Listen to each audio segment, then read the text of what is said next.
नमस्कार साथियों, मैं हूं अमित देव शर्मा और आप देख रहे हैं यूट्यूब चैनल द बेस्ट ज्ञान। साथियों, ये साप्ताहिक करंट अफेयर्स का वीडियो है जिसमें 18 जून से 24 जून तक के महत्वपूर्ण प्रश्नों को सम्मिलित किया गया है। जिनमें नियुक्तियां, पुरस्कार, दिवस, खेल, आर्थिक, पुस्तकें व लेखक व अन्य विषयों से संबंधित प्रश्नों को शामिल किया गया है। चलिए बिना देर किए हुए वीडियो को शुरू करते हैं और देखते हैं पहला प्रश्न। तो प्रश्न है, हिंदुजा समूह के नए अध्यक्ष के रूप में किसे नियुक्त किया गया है? तो सही उत्तर होगा ऑप्शन ए, गोपीचंद हिंदुजा। तो जो गोपीचंद हिंदुजा ने हिंदुजा ग्रुप के अध्यक्ष का पदभार संभाला है, उन्होंने श्रीचंद हिंदुजा की मृत्यु के बाद उनका स्थान ग्रहण किया है। अगर हम बात करें हिंदुजा समूह की यानी ग्रुप की, तो इसकी स्थापना होती है 1914 को और इसका मुख्यालय है मुंबई में। अगला प्रश्न है, इंद्रप्रस्थ गैस लिमिटेड यानी आईजीएल के नए एमडी के रूप में किसे नियुक्त किया गया है? तो सही उत्तर होगा ऑप्शन सी, कमल किशोर चटीवाल।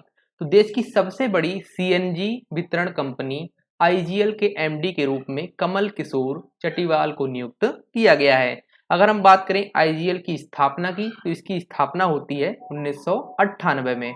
अगला प्रश्न है, रॉ के अगले प्रमुख के रूप में किसे चुना गया है? तो सही उत्तर होगा ऑप्शन डी, रवि सिन्हा। तो आईपीएस अधिकारी रवि सिन्हा को रॉ का अगला प्रमुख नेता चुना गया है। वह सावंत कुमार गोपाल का स्थान लेंगे। अगर रा की फुल फॉर्म आपसे पूछ ले तो बताएंगे रिसर्च एंड एनालिसिस विंग। इसकी स्थापना होती है 21 सितंबर 1968 को और इसका मुख्यालय है नई दिल्ली में। अगला प्रश्न है, नुसरत चौधरी किस देश की पहली मुस्लिम महिला संघीय जज बनेंगी? तो सही उत्तर होगा ऑप्शन बी, अमेरिका। तो बांग्लादेश मूल की अमेरिकी नुसरत चौधरी न्यूयॉर्क के पूर्वी जिले के जिला न्यायालय की न्यायाधीश बनने वाली पहली मुस्लिम महिला हैं। इसकी पुष्टि अमेरिकी सीनेट द्वारा की गई। अगला प्रश्न है, भारतीय रिजर्व बैंक के डिप्टी गवर्नर के रूप में किसे नियुक्त या चुना गया है? तो सही उत्तर होगा ऑप्शन ए, स्वामीनाथन जानकी रमन। तो एसबीआई के एमडी स्वामीनाथन जानकी रमन को आरबीआई का डिप्टी गवर्नर चुना गया है। वह 30 जून को सेवानिवृत्त हो रहे एम के जैन का स्थान लेंगे। वर्तमान में आरबीआई के 3 अन्य deputy governor M D Patra, M R Rao तथा टी रविशंकर हैं। ये जानकारी आपके लिए काफी महत्वपूर्ण है, याद रखिएगा। अगर हम बात करें आरबीआई की स्थापना की, तो इसकी स्थापना होती है 1 अप्रैल 1935 को, मुख्यालय है मुंबई में और वर्तमान में जो गवर्नर है वह कौन है? शक्तिकांत दास। अगला प्रश्न है, पेटेरी ओरपो को किस देश के प्रधानमंत्री के रूप में चुना गया है? तो सही उत्तर होगा ऑप्शन बी, फिनलैंड। तो फिनलैंड संसद द्वारा कंजर्वेटिव पार्टी के नेता पेटेरी ओरपो को फिनलैंड का नया प्रधानमंत्री चुना गया है। अगर बात करें फिनलैंड की, तो राजधानी है हेलेंसिकी और यहाँ की मुद्रा जो है वह है यूरो। अगला प्रश्न है, गुजरात इंटरनेशनल फाइनेंस टैक, जिसे शॉर्ट में बोलते हैं गिफ्ट सिटी लिमिटेड के अध्यक्ष के रूप में किसे चुना गया है? तो सही उत्तर होगा ऑप्शन बी, हसमुख अधिया। तो गिफ्ट सिटी लिमिटेड के अध्यक्ष के रूप में हसमुख अधिया को चुना गया है। उन्होंने सुधीर मांकड़ का स्थान लिया है। अगला प्रश्न है, ई कॉमर्स कंपनी अलीबाबा के सीईओ के रूप में किसे नियुक्त किया गया है? तो सही उत्तर होगा ऑप्शन बी, एडी बू। तो चीनी ई कॉमर्स कंपनी अलीबाबा के सीईओ के रूप में एडी बू को नियुक्त किया गया है। अगर हम बात करें अलीबाबा ग्रुप की, तो इसकी स्थापना होती है 4 अप्रैल 1999 को और इसका मुख्यालय है हांगजू, चीन में। अगला प्रश्न है, दिल्ली विद्युत नियामक आयोग यानी डीईआरसी का अध्यक्ष किसे नियुक्त किया गया है? तो सही उत्तर हो जाएगा ऑप्शन ए, उमेश कुमार। तो राष्ट्रपति द्रौपदी मुर्मू द्वारा इलाहाबाद उच्च न्यायालय के सेवानिवृत्त न्यायाधीश उमेश कुमार को डीईआरसी का अध्यक्ष नियुक्त किया गया है।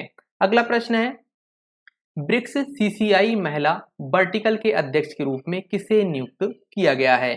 सही उत्तर होगा ऑप्शन ए, रूबी सिन्हा। तो रूबी सिन्हा को BRICS chamber of commerce and industry women's vertical के अध्यक्ष के रूप में 3 साल के कार्यकाल के लिए नियुक्त किया गया है। अगला प्रश्न है, किस राज्य में स्थित 5 इमारतों को खूबसूरत इमारत के लिए पहली बार इंटरनेशनल ग्रीन एप्पल अवार्ड प्रदान किया गया है? तो सही उत्तर होगा ऑप्शन बी, तेलंगाना। तो द ग्रीन ऑर्गेनाइजेशन द्वारा 16 जून 2023 को लंदन में आयोजित एक कार्यक्रम में यह अवार्ड प्रदान किए गए। शहरी और रियल एस्टेट 2023 क्षेत्र में खूबसूरत बिल्डिंग श्रेणी में यह अवार्ड दिया गया है। तो तेलंगाना की निम्नलिखित 5 इमारतों को यह अवार्ड प्रदान किया गया है, जिनमें पहली है मुज्जम जाही बाजार जो कि विरासत श्रेणी में है। वहीं दूसरे नंबर पर है दुर्गम चेरुवु केबल ब्रिज, ये ब्रिज श्रेणी के बेहतर डिजाइन के लिए दिया गया है। और तीसरे नंबर पर है BR अम्बेडकर राज्य सचिवालय तेलंगाना। वहीं चौथे नंबर पे है तेलंगाना पुलिस का एकीकृत कमांड कंट्रोल सेंटर। और 5वें नंबर पे है यादाद्री मंदिर, इसे उत्कृष्ट धार्मिक संरचनाओं की श्रेणी में पुरस्कार दिया गया है। साथियों, पांचों पुरस्कार आपको अच्छे से याद रखने हैं। अगला प्रश्न है सर्वश्रेष्ठ राज्य श्रेणी में किस राज्य को राष्ट्रीय जल पुरस्कार 2022 से सम्मानित किया गया है? तो सही उत्तर होगा ऑप्शन ए मध्य प्रदेश। तो जल शक्ति मंत्रालय द्वारा चौथे राष्ट्रीय जल पुरस्कार 2022 की घोषणा की गई है, जिनमें संयुक्त विजेताओं सहित 11 श्रेणियों को कवर करते हुए 41 विजेताओं की घोषणा की गई है। अगर हम बात करें सर्वश्रेष्ठ राज्य श्रेणी की, तो इसमें पहले स्थान पर है, तो पहले इस पुरस्कार से सम्मानित किया गया उसे मध्य प्रदेश को, दूसरे नंबर पे है उड़ीसा, तीसरे नंबर पे संयुक्त रूप से बिहार और आंध्र प्रदेश को सम्मानित किया गया है। साथियों, राष्ट्रीय जल पुरस्कार 2022 की संपूर्ण सूची टेलीग्राम पर अपलोड कर दी गई है। टेलीग्राम का लिंक डिस्क्रिप्शन में मौजूद है, वहां से टेलीग्राम ज्वाइन करके पूरी लिस्ट को आप देख सकते हैं।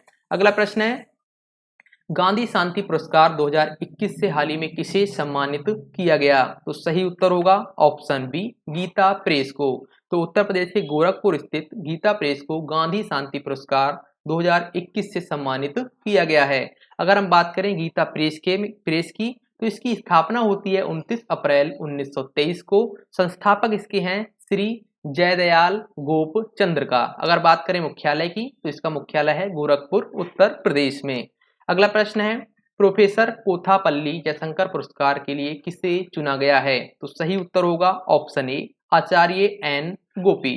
तो आचार्य एन गोपी को प्रोफेसर एन गोपी कोथापल्ली जयशंकर के प्रतिष्ठित साहित्य पुरस्कार के लिए चुना गया है। एन गोपी को पहला भारत जागृति पुरस्कार प्राप्त होगा। ठीक है। अगला प्रश्न है, प्रश्न से पहले साथियों आपको बता दें हमारी टीम द्वारा करंट अफेयर मेंबरशिप प्रोग्राम चलाया जा रहा है। इसमें काफी सारे लोग ऐड भी हो चुके हैं, तो आप भी इसे ज्वाइन कर सकते हैं। इसमें काफी सुविधाएं आपको मिलेंगी, जैसे डेली करंट अफेयर व्याख्या सहित मिलेगा, स्ट्रेटेजी के भी मिलेगा, साप्ताहिक करंट अफेयर की पीडीएफ मिलेगी और मासिक करंट अफेयर की पीडीएफ मिलेगी। और वहीं सबसे महत्वपूर्ण है कि माह के लास्ट में 150 प्रश्नों का टेस्ट मिलेगा, जो कि काफी इंपॉर्टेंट होगा।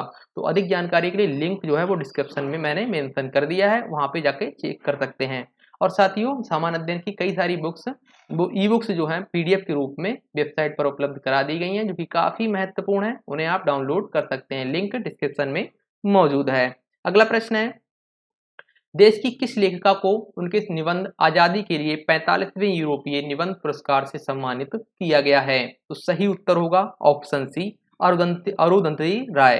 तो लेखिका व कार्यकर्ता अरुंधति राय को उनके नवीनतम निबंध आजादी के लिए फ्रांसीसी अनुवाद के अवसर पर आजीवन उपलब्धि के लिए 45वें यूरोपीय निबंध पुरस्कार से सम्मानित किया गया है। साथियों, पुरस्कार से संबंधित जो प्रश्न हैं अच्छे से याद रखिएगा, किसी न किसी एग्जाम में जरूर पूछे जाते हैं। अगला प्रश्न है डॉक्टर टेड्रोस गैब्रेसियस को हाल ही में ओलंपिक ऑर्डर से सम्मानित किया गया है, वह किस संगठन के महानिदेशक हैं? तो सही उत्तर होगा ऑप्शन डी विश्व स्वास्थ्य संगठन। तो जो डॉक्टर टेड्रोस गैब्रेसियस हैं, ये विश्व स्वास्थ्य संगठन के कौन है? महानिदेशक। तो अंतरराष्ट्रीय ओलंपिक समिति यानी IOC द्वारा WHO के महानिदेशक डॉक्टर टेड्रोस गैब्रेसियस को ओलंपिक ऑर्डर से सम्मानित किया गया है। उन्हें यह सम्मान कोविड-19 महामारी के दौरान उत्पन्न चुनौतियों के मध्य भी ओलंपिक खेलों टोक्यो 2020 को संभव बनाने में उनके प्रेरणादायक प्रयासों के लिए सम्मानित किया गया है। अगर हम बात करें IOC यानी इंटरनेशनल ओलंपिक कमेटी की, तो इसकी स्थापना होती है 23 जून 1994 को और इसका मुख्यालय है लॉजेन स्विट्जरलैंड में। अध्यक्ष हैं इसके थॉमस बॉक और महानिदेशक की अगर हम बात करें तो ये हैं क्रिस्टोफ डी केयर। अगला प्रश्न है हाल ही में किसके द्वारा स्वदेश निर्मित एकीकृत सिम्युलेटर कॉम्प्लेक्स ध्रुव का उद्घाटन किया गया है? तो सही उत्तर होगा ऑप्शन सी राजनाथ सिंह। तो राजनाथ सिंह रक्षा मंत्री राजनाथ सिंह द्वारा 21 जून 2023 को कोच्चि में दक्षिणी नौसेना कमान में एकीकृत सिम्युलेटर कॉम्प्लेक्स IAC ध्रुव का उद्घाटन किया गया है। साथियों, काफी महत्वपूर्ण प्रश्न है, अच्छे से याद रखने की आवश्यकता है।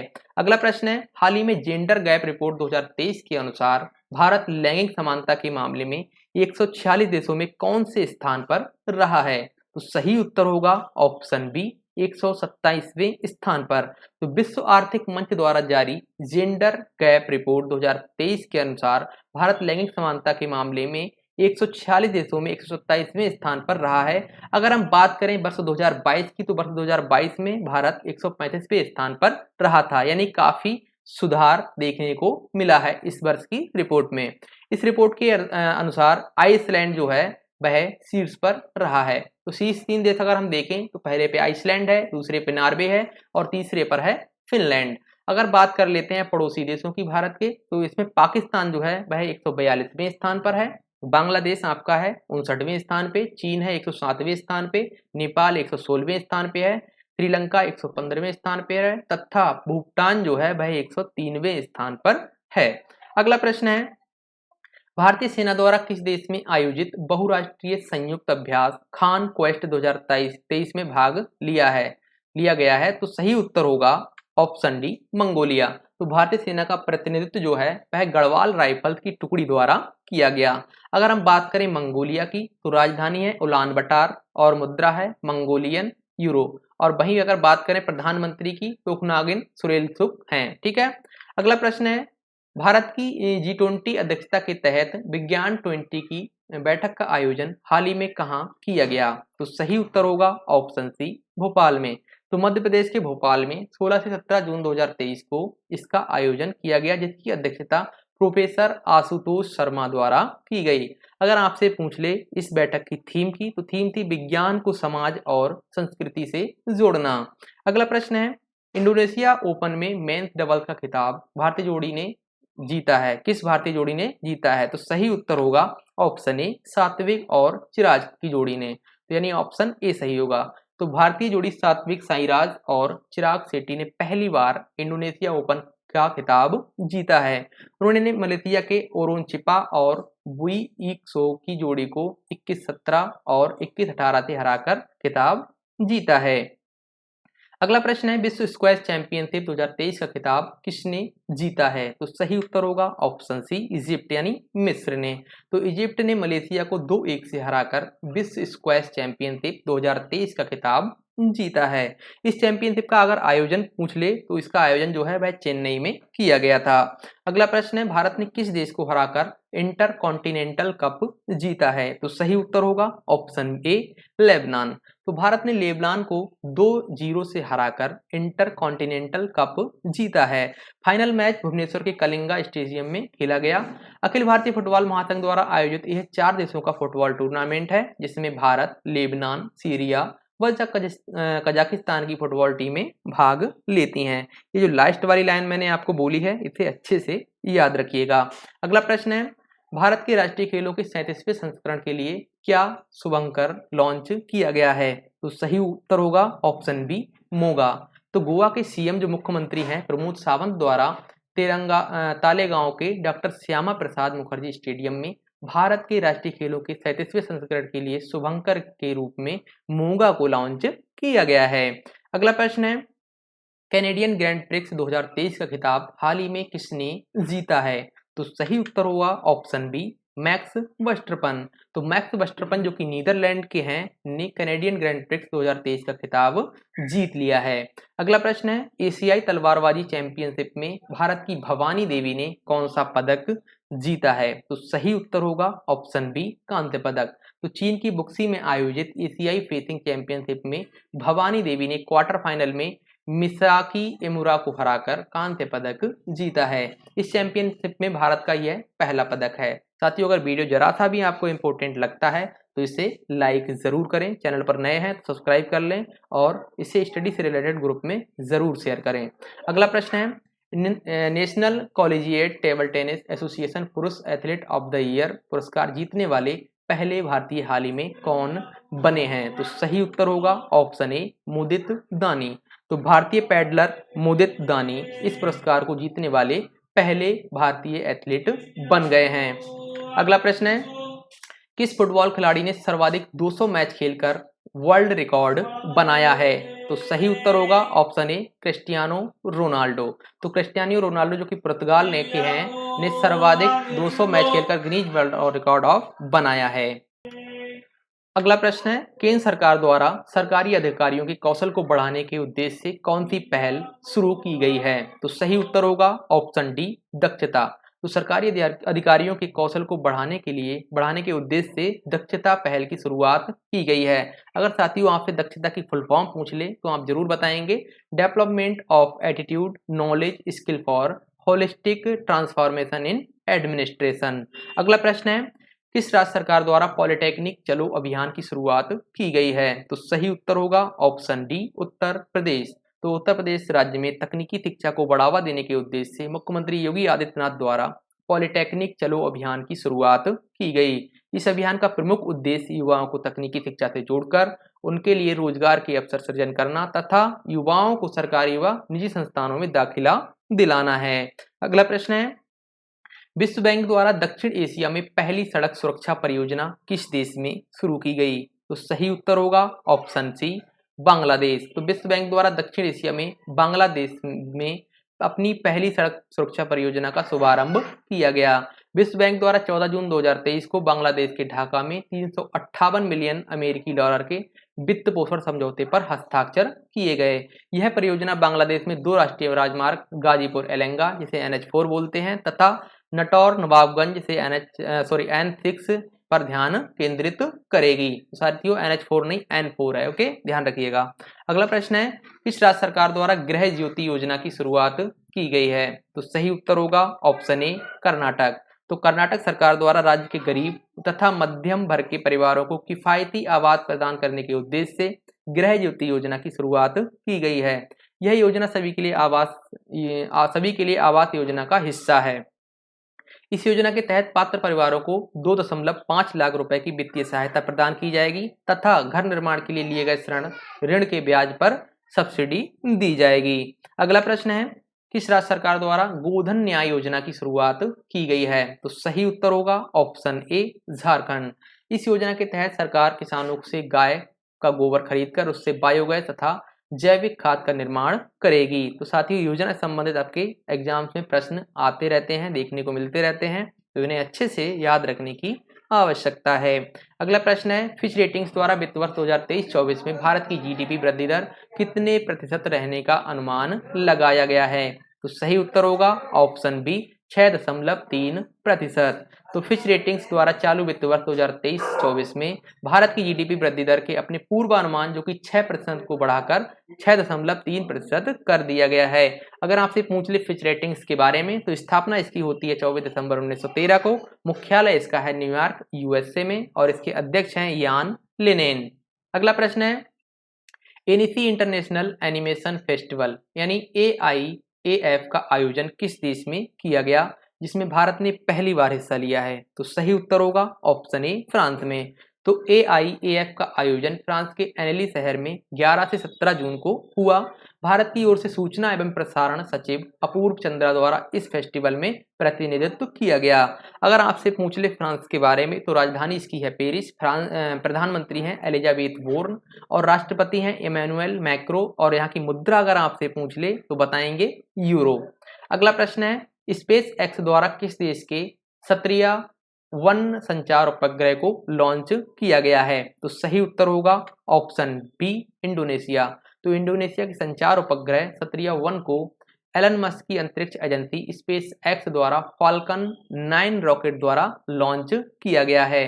देखिए साथियों, किस रॉकेट द्वारा लॉन्च किया गया कभी कभी यह पूछ लेता है, तो याद रखिएगा इस जो संचार उपग्रह को लॉन्च किया गया है क्षत्रिय को, इसे फाल्कन 9 के माध्यम से लॉन्च किया गया है। अगर आपसे पूछ ले स्पेस एक्स के बारे में तो स्थापना इसकी होती है 14 मार्च 2002 को और इसके CEO हैं एलन मस्क।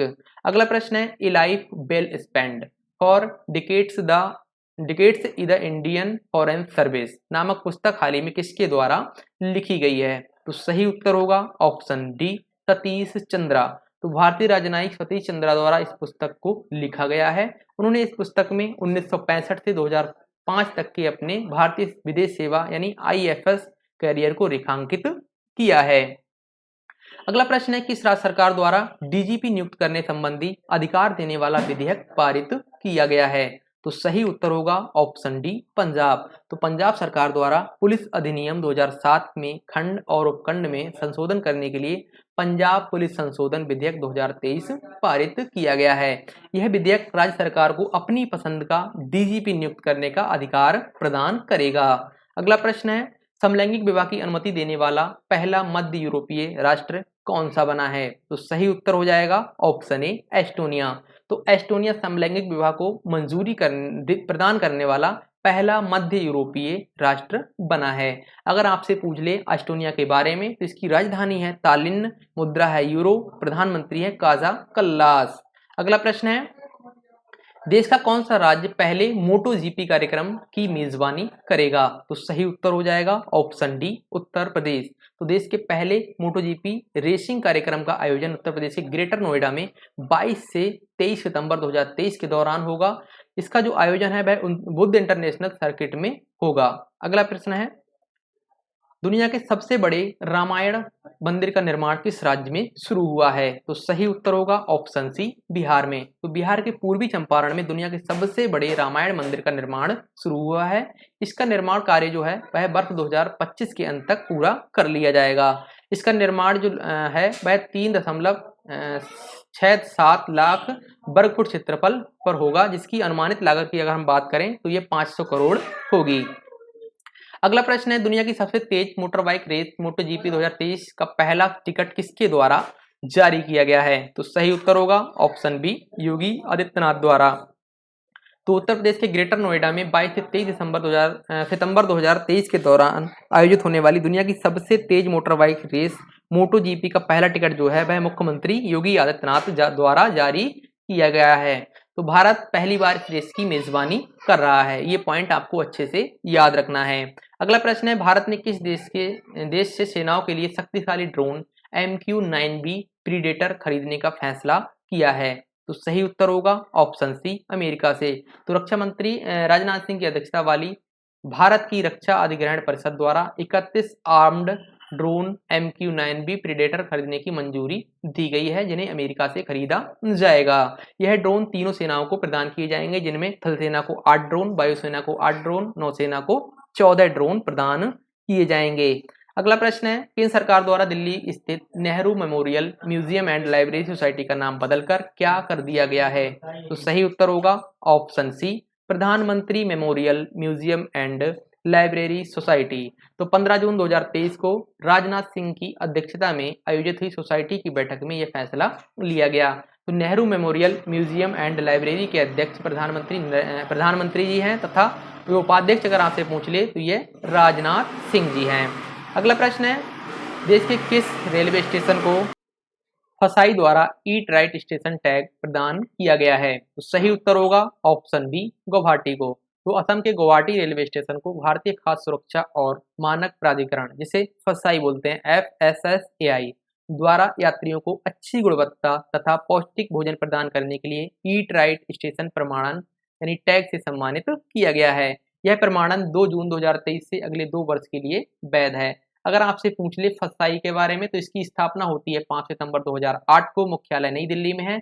CEO हैं जी कमलावर्धन राव, अध्यक्ष राजेश भूषण हैं। वहीं संस्थापक अगर आपसे पूछ ले तो अंबुमणि रामदास हैं। अगला प्रश्न है, हाल ही में उत्तराखंड के मसूरी में किसके द्वारा दुग्ध संकलन साथी मोबाइल ऐप लॉन्च किया गया है? तो सही उत्तर होगा ऑप्शन सी, महेंद्र नाथ पांडे। तो उत्तराखंड के मंसूरी में केंद्रीय मंत्री महेंद्र नाथ पांडे द्वारा दुग्ध संकलन साथी मोबाइल ऐप को लॉन्च किया गया। इस ऐप को Rajasthan electrical and instrument limited द्वारा विकसित किया गया है।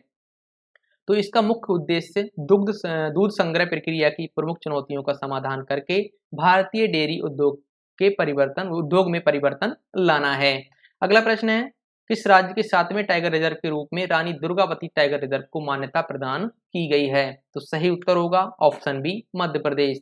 तो नेशनल टाइगर कंजर्वेशन अथॉरिटी द्वारा मध्य प्रदेश के नौरादेही और वीरांगना दुर्गावती अभ्यारण्य को मिलाकर राज्य के 7वें टाइगर रिजर्व बनाने की मंजूरी दी गई है, जो रानी दुर्गावती टाइगर रिजर्व के रूप में जाना जाएगा। अगला प्रश्न है, सरकार द्वारा किसकी अध्यक्षता में मध्यस्थता कानून में सुधार की सिफारिश करने के लिए एक विशेषज्ञ समिति का गठन किया गया है? तो सही उत्तर हो जाएगा ऑप्शन सी, टी.के. विश्वनाथन। तो टी.के. विश्वनाथन की अध्यक्षता में कानूनी मामलों के विभाग द्वारा एक विशेषज्ञ समिति का गठन किया गया, जिसमें 15 अन्य सदस्य होंगे तथा यह 30 दिनों में अपनी सिफारिश जमा करेगी।